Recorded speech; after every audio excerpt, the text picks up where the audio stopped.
I posted already in the comments of the last video, but yep, I've forgotten another archetype, and this is a GX era archetype.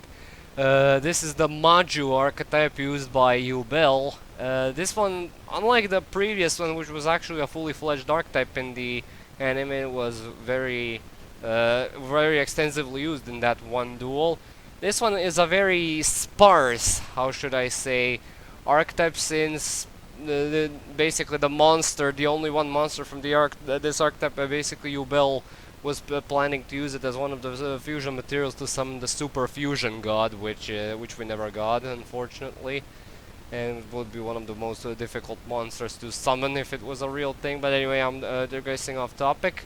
Yeah, the Maju archetype has basically nothing else going for it, and they focus on becoming very huge BeatSticks in very specific ways. So yeah, let's get started. And first up, we start off with their only non-tribute monster, that being the Grand Maju Daeza.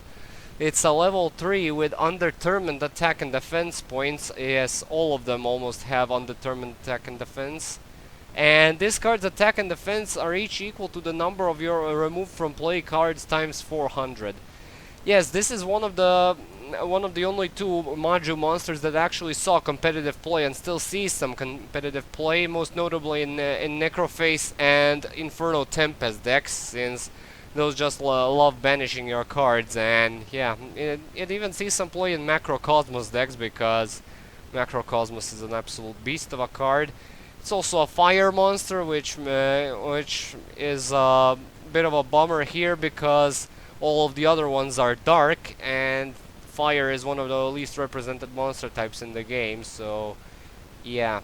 Next up, we have Great Maju Gazette. This is a level 6 with 0 attack and defense, and this card's attack becomes twice the original attack of one monster that you tributed for the tribute summon of this card. So yeah, they basically, it's a level 6 which can get some huge stats, and this is the other and the only other Maju monster that saw competitive play and still sees some play. This one most notably sees plays in some Infernoid builds, because these have a lot of special summonable huge BeatSticks, and then you tribute one of them in order to get this thing as a 5600 attack BeatStick, most notably. So yeah. The highest amount of attacks this guy can reach is 10,000 attack, but that would require him to tribute that will require him if you tribute one of the only two monsters in the game. One of them is rank 10 Xyz, which requires 3 level 10 monsters, and the other one is level 10 monsters, which is considered to be one of the worst monsters in the entire game, that being Rocket Arrow Express. So yeah, if you tribute one of those, he gets 10,000 attack, which is pretty nice, but overall not worth the effort. Still, in Infernoids, this is a very welcome choice to consider running. Next up, we have Maju Gazette. Wait, the previous one was Great Maju Gazette, and he was one level lower. What the hell is going on here? Anyway, he has 0 defense and undetermined attack points, and the attack of this card becomes the combined original attack of the two monsters you tributed for the tribute summon of this card. This is a level 7, and yeah, he requires 2 tributes. Basically, it's an upgrade over the Great Maju Gazette. It's still an irony that level 6 is called Great Maju Gazette, but still.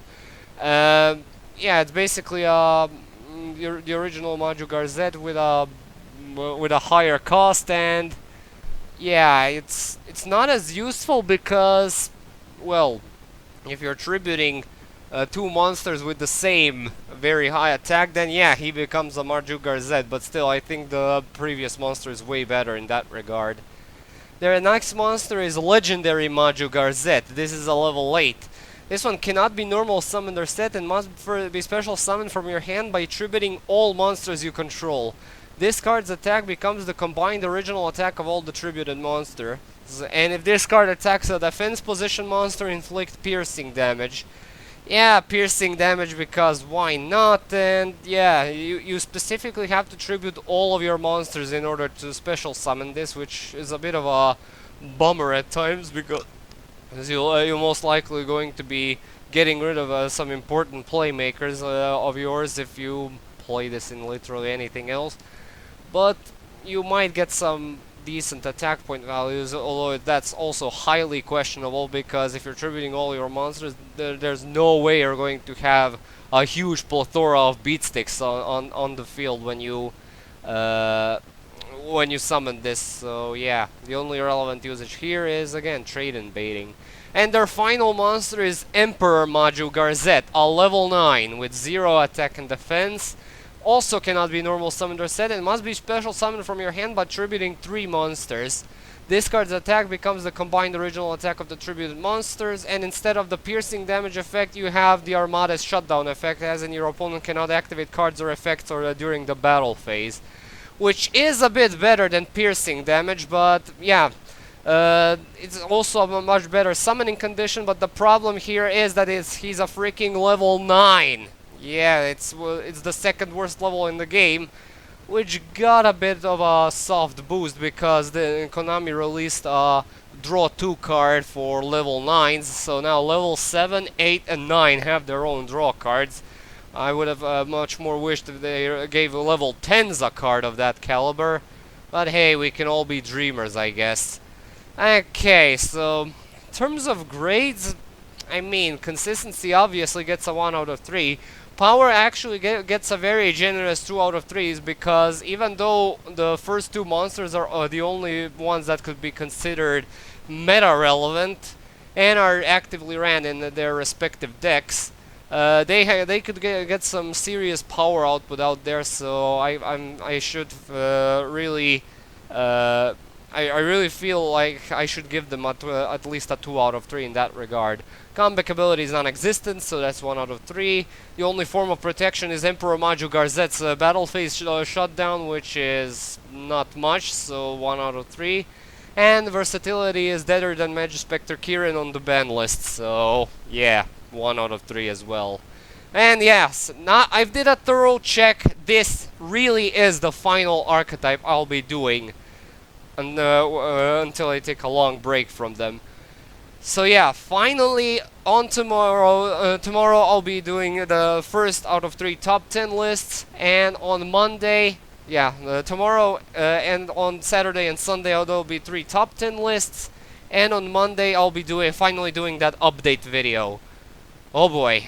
Yeah, thank you all so much for watching. Stay tuned for more vids, walkthroughs and updates. Comment, like and subscribe. And as usual, I'll upload the next vid whenever I can. See you all, have a good day, and peace.